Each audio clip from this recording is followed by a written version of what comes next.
4 years after Dorothy Stratten's death, in August 1984, William Morrow published Peter Bogdanovich's book, The Killing of the Unicorn, Dorothy Stratten 1960–1980. The book served as a multifaceted work, a biography of Stratten, a memoir recounting Bogdanovich's affair with a much younger, married playmate, and a sharp critique of Hugh Hefner, the Playboy philosophy, and the hedonistic sexual culture promoted by his magazine and practiced at the Playboy Mansion.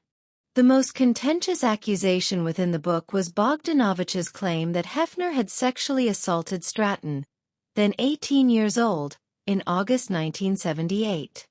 Bogdanovich alleged that this occurred in a secluded area of the Playboy Mansion after Stratten's first day posing for Playboy's photographer. While Bogdanovich ultimately used the term seduced in the published book, he had originally used raped in earlier drafts, changing it after Hefner and his lawyers threatened legal action. Bogdanovich's book levels several significant accusations. He alleges that Stratten married Snider not out of affection, but as a means to rebuff Hefner's advances, claiming Hefner pursued her sexually even after the alleged assault. Furthermore, Bogdanovich asserts that Stratten despised nude modeling and her association with Playboy, enduring the demeaning work solely to advance her acting career. Finally, he contends that Hefner contributed to Snider's homicidal rage by banning him from the Playboy Mansion shortly before the murder, suggesting the ban stemmed from Hefner's animosity towards Snider. Hefner, however, defended the ban, stating its purpose was to encourage Stratten and Bogdanovich to visit the mansion together. The Killing of the Unicorn was met with almost universal condemnation by U.S. reviewers. While Bogdanovich's critique of Hugh Hefner and Playboy generally didn't draw ire, his proclaimed feminism was met with skepticism. Critics argued that he displayed his own sexism, evidenced by his apparent adherence to the whore/Madonna complex in his portrayal of women. A Chicago Tribune review, headlined, "Shabby Little Shocker," succinctly captured the overall negative sentiment. Even Roger Ebert of the Chicago Sun-Times, though sympathetic to Bogdanovich's grief over Dorothy Stratten's death, ultimately deemed the book ill-advised, stating he understood the impulse to write it, but I wish he hadn't published it.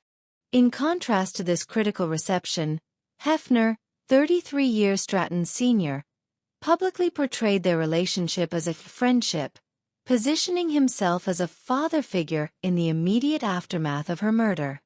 This paternalistic image was reinforced the following spring when Playboy published Stratten's biography in its May 1981 issue, an article reportedly overseen and personally edited by Hefner himself.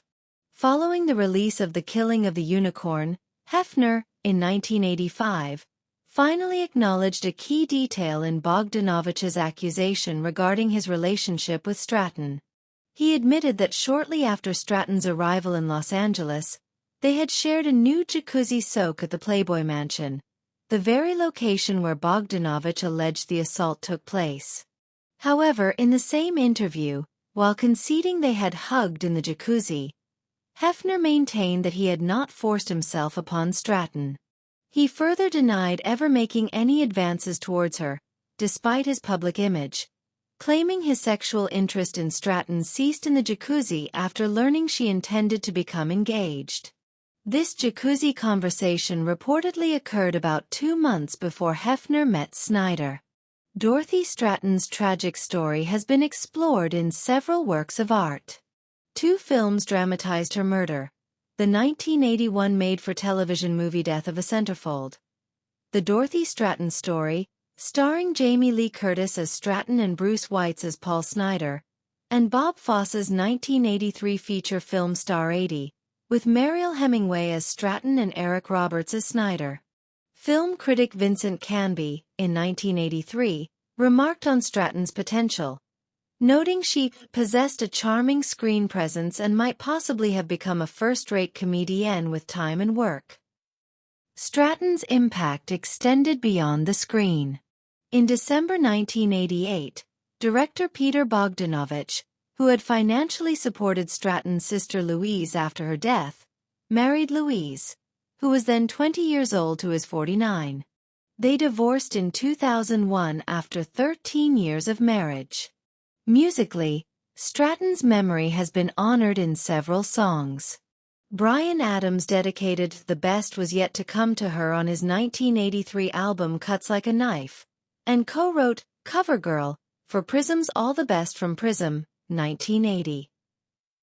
Bush's Dead Meat is written in her memory, and the Red Hot Chili Peppers song Californication includes a reference to her. More recently, actress Nicola Peltz portrayed Stratton in the Hulu miniseries Welcome to Chippendales. Well, that's all for today.